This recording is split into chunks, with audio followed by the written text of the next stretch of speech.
Yummy. Yeah. Last spoon na to. Ano or? Eh? Mom. More. Do you know what's Dinuguan?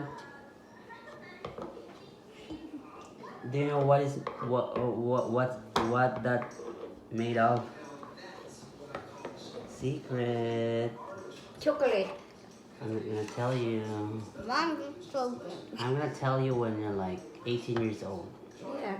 Hindi ko kaon. Dinuguan is made of. Chocolate. I'm not gonna tell you. I'm gonna tell you when you turn 18 years old. I hope we're like in 18 years.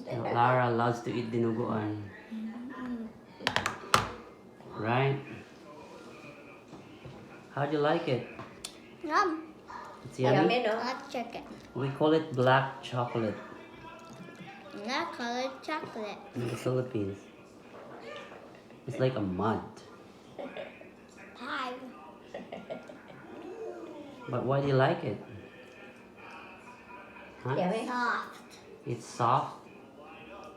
You know why it's soft? One spoon na lang, no more. Do you want to know why it's soft? Huh? Because it's like marshmallows. Marshmallows. She said like dinuguan is like marshmallow, It's very soft. soft. Last. She's eating dinuguan. She loves it Better than because it's like marshmallow. No more. Thank you.